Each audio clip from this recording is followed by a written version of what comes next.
বাংলার রাজনৈতিক ক্যালেন্ডারের গুরুত্বপূর্ণ দিন ২১শে জুলাই। জানিয়ে গত কয়েকদিন সরগরম রাজ্য রাজনীতি। এবারে শহীদ মিনারে বড় করে ২১শে জুলাই কর্মসূচি করছে জাতীয় কংগ্রেস। মঙ্গলবার সকাল থেকে কংগ্রেস কর্মীদের মধ্যেই চনমনে ভাব দেখা যায়। রাজ্যের বিভিন্ন জেলা থেকে কংগ্রেস কর্মীদের ব্যাপক জমায়েত লক্ষ্য করা যায়। হাওড়া স্টেশনে ২১শে জুলাই ধরা পড়ে অন্য ছবি। তৃণমূলের মিছিল দেখা না গেলেও দেখা গেল কংগ্রেসের মিছিল। বিভিন্ন জেলা থেকে কংগ্রেস কর্মী সমর্থকেরা ট্রেনে করে পৌঁছন হাওড়া স্টেশনে, এরপর সেখান থেকে শহীদ মিনারে।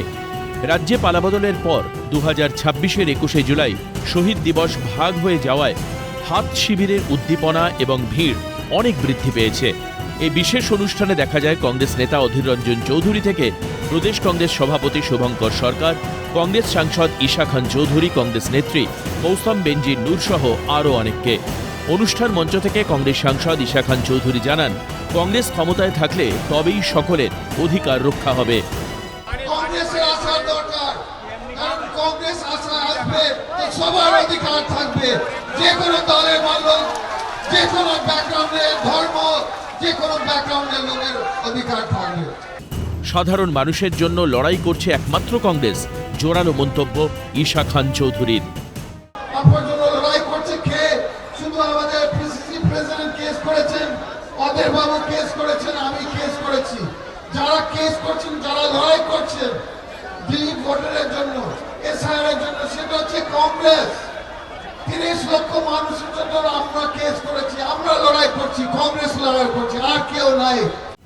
এদিন কংগ্রেসের ২১শে জুলাইয়ের মঞ্চে উঠেই পরিবর্তনের বার্তা দেন অধীর রঞ্জন চৌধুরী। তার দাবি, সারা ভারতে পরিবর্তনের পদধ্বনি শোনা যাচ্ছে, কিন্তু আগামী দিনে এই বাংলাতেই কংগ্রেসের প্রত্যাবর্তন হবেই। সারা ভারতবর্ষে এই মুহূর্তে পরিবর্তনের পদধ্বনি আমরা স্পষ্ট শুনতে পাচ্ছি, এবং এই বাংলাতেও আগামী দিনে আপনারা দেখতে পাবেন যে পরিবর্তনের সরকারের নামে তৃণমূলের জায়গায় বিজেপি এসছে, কিন্তু আগামী দিনে এই পশ্চিমবঙ্গে পরিবর্তন নয়, কংগ্রেসের প্রত্যাবর্তন হবে।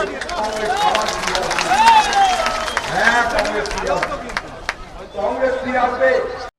কংগ্রেস সমর্থকদের উদ্দেশ্যে অধীর রঞ্জন চৌধুরী জানান, বসিরহাট ও বীরভূমে তার যাতায়াত আছে। সেখানকার প্রান্তিক স্তরের মানুষ আগামী দিনে রাহুল গান্ধীর নেতৃত্বে সরকার চায়। তাই ২০২৯-এর লোকসভা নির্বাচনে পরিবর্তনের স্পষ্ট ইঙ্গিত পাচ্ছি বলে মন্তব্য অধীর রঞ্জন চৌধুরীর।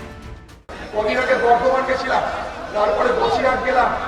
বিশ্বাস করুন, সেখানকার মানুষ বলছে, দাদা অনেক হলেও আর ভুল করবো না, এবার রাহুল গান্ধীকে আর কংগ্রেসকে ভোট দিয়ে ক্ষমতায় আনতে হবে। তাই ২৯-এ যে লোকসভা নির্বাচন, সেই লোকসভা নির্বাচনে এ ভারতবর্ষের পরিবর্তনের স্পষ্ট ইঙ্গিত আমরা দেখতে পাচ্ছি। বিজেপির বিরুদ্ধে লড়তে হলে কংগ্রেসে যোগ দিন, কংগ্রেসের দরজা খোলা রয়েছে, বার্তা অধীরের। এই বাংলার যারা যারা মনে করবে বিজেপির বিরুদ্ধে লড়তে হবে, ন্যায়ের পক্ষে লড়তে হবে, সবাই আপনার কংগ্রেসের সঙ্গে কংগ্রেসের দরজা খোলা আছে।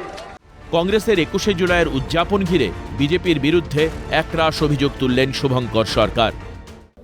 আমরা দেখলাম কি এই স্মৃতিতর্পণ অনুষ্ঠান সামান্য, সেখানে বিজেপি প্রত্যেকটি জায়গায় হামলা করলে, প্রত্যেক জেলার মিছিল, বাসে ট্রেনে উঠে তারা প্রচুর পরিমাণে বর্বরোচিত আক্রমণ করলেন। আমাদের কর্মীদের হাসপাতালে ভর্তি করতে হলো।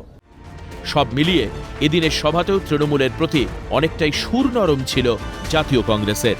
অধীর চৌধুরী, দীপা দাস মুন্সির মতো নেতা নেত্রীরা একাধিক ইস্যুতে বিজেপিকে নিশানা করলেও তৃণমূলের প্রতি প্রায় নীরবই থেকেছে বলে মনে করছেন রাজনৈতিক মহল। ক্যামেরায় গোপাল সেনের সঙ্গে অভিরূপা হাজরা রিপোর্ট, ক্যালকাটা নিউজ।